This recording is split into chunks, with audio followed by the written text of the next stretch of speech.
Halo,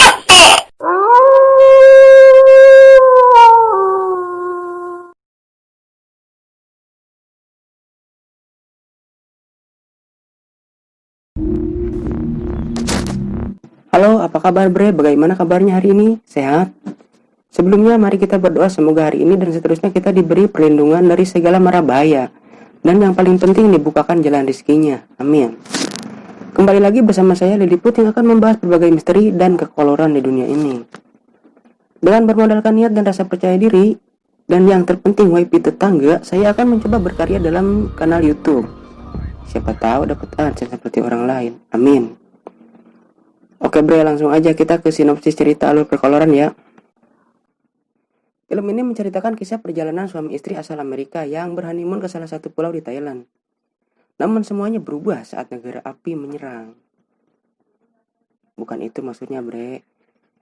Maksudnya berubah menjadi malapetaka saat si wanita terpilih untuk menjadi korban persembahan untuk menjaga keselamatan pulau tersebut. Berbagai kejadian aneh pun terjadi. Film ini diperankan oleh Tete Maggie Q sebagai Christine dan Alok Hemsworth sebagai Neil dan disutradarai oleh Darren Lynn Bousman. Film ini punya rating 6,5 di IMDb dan inilah Death of Me.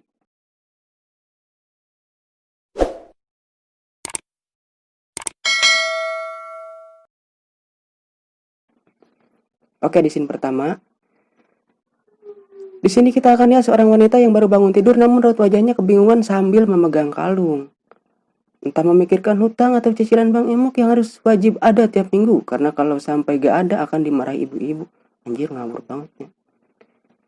Setelah melihat berita akan terjadinya badai topan, Neil dan Christine memutuskan untuk pulang ke Amerika. Pulang kampung.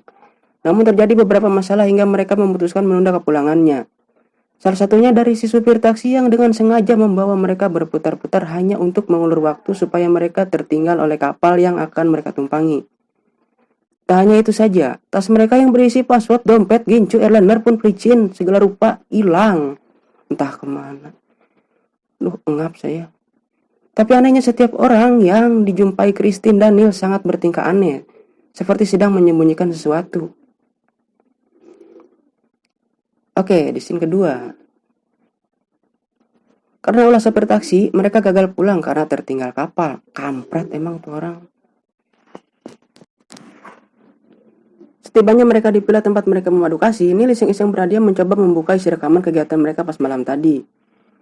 Kejadian dan kejanggalan pun mulai muncul setelah melihat rekaman itu. Anjir, kejadian. Mereka seperti kebingungan, kaget, riwas, wow banget saat melihat isi rekaman yang mereka lakukan tadi malam. Mereka tidak sadar dan tidak ingat sama sekali dan sangat 3 kali tidak ingat, tidak sadar, dan tidak percaya dengan apa yang mereka lihat di video itu.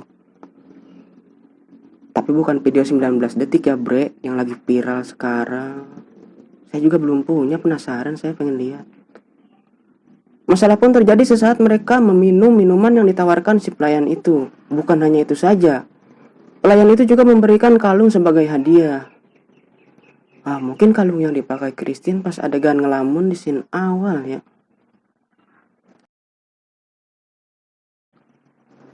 Di sini saya kira mereka sedang berkembang biak, tapi ternyata Neil mencoba mematahkan leher dan mengubur Christine. Saya engap saya bacanya. Oke Bre, kita lanjut. Christine merasakan mual, hareeng, harneg seul, perut buncit, cacingan, dan tak lama kemudian Christine muntah. Menjijikan apa sih?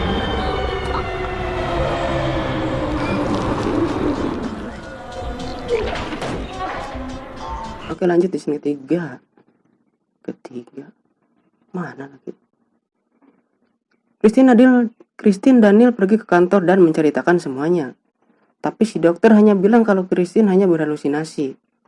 Nah, buat kalian jangan suka berhalusinasi ya Bre, gak baik soalnya. Bahkan saat Neil menunjukkan video kejadiannya, si dokter dengan kampretnya malah bilang itu cuplikan film Hollywood. Itu dokter emang kampret, gak ada akhlak, ngajak ribut apa gimana sih? Kesel saya. Orang lagi sakit malah dibilang bikin film Hollywood. Oke, scene keempat.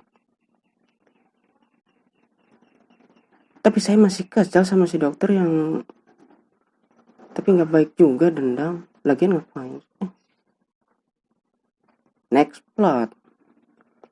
Saat mereka sedang istirahat di sebuah warung, Christine melihat ada festival seperti Halloween. Tapi masa di Thailand ada Halloween, Christine? Bill pun mengikuti acara tersebut untuk mengambil foto. Di sisi lain, Christine merasakan mual kembali, dan sungguh di luar dugaan Christine mengeluarkan seekor ular dari mulutnya. Anjir, mungkin itu yang dinamakan mulut berbisa. Gak tahu awal kejadiannya bagaimana, ataukah Christine yang sedang mimpi bertemu makhluk goib. Makhluk keriput itu menyuntikkan sesuatu ke dalam mata Christine. Itu makhluk keriput banget, pakai serum apa biar lebih bagusan dikit, biar enak dilihat. Oke, lanjut di scene kelima ini gak ada. Christine Daniel mendatangi rumah si dukun untuk menanyakan rumah si pelayan yang ada di video itu. Awalnya si dukun tidak mau memberitahu, tapi setelah dikasih pelicin dia pun memberitahu. Pelicin uang maksudnya, jangan aneh-aneh pikirannya. Dan tiba-tiba si manusia bertato memeluk Christine sambil cakap semoga diberkahi. Modus anjir, kampret, emang bilang aja mau meluk lu mah. It's a honor on our island. Special gift. Tibalah Christine Daniel di rumah pelayan. Ya, pelayan cantik ini bernama Maddie. Christine Daniel menanyakan seputar kalung dan kejadian yang terjadi kepada mereka. Tapi orang-orang menatap Chris dan sambil tersenyum seperti melihat sosok pahlawan atau idola gitu. Christine Daniel tidak mendapatkan jawaban atas pertanyaan mereka. Ya emang kalau mau jawaban mah ya, kalau nggak di wali kelas ya di operator sekolah.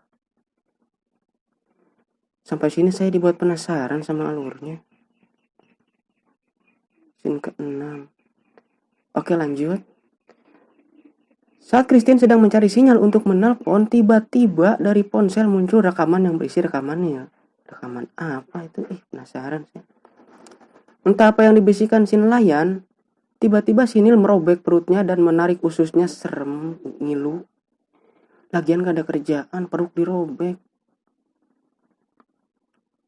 Halusinasi Christine pun bangkit lagi. Chris melihat pasir pantai di pinggir laut berubah menjadi sosok hantu yang menakutkan. Menakutkan. Tapi saya kaget di sini, jump scare-nya kampret emang. Scene ke-7 lanjutnya aduh, haus saya nih.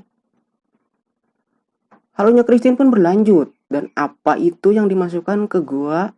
Kenikmatan, ular, kadal, bangkong. Apaan sih itu ya? Karena tekanan batin yang begitu kuat, mulai dari kejanggalan-kejanggalan ditambah suaminya yang bunuh diri, akhirnya Christine dibawa ke dokter lagi. Si wanita ini adalah Katie, pemilik villa yang Christine tempati. Setelah dinyatakan hamil oleh sang dokter, Christine melakukan USG dan anehnya bukan bayi manusia. Itu mirip kadal, buaya, apa sih? Banyak hewan di film ini. Kalau buaya lahir, itu bisa jadi buaya darat dong. Bahaya juga. Tapi entah bayi apa itu saya juga tidak tahu. 8. Christine pergi ke rumah dukun untuk bertanya. Sang dukun pun bersabda, memberitahu Christine tentang semuanya, mulai dari minuman yang diberikan si pelayan dan kalung itu, serta tujuannya apa. Minuman itu bernama Namsun Prai. Bilang aja gitu, sari buah kecubung. Berfungsi sebagai pembuat halusinasi, dan si kalung itu untuk menjaga badan Christine dan sekaligus tanda kalau Christine orang yang terpilih untuk dikorbankan. Lebaran haji. Jika Christine melepaskan kalung itu, Christine akan merasakan lemah, lesu, parusing, kesel, kos teu boga duit.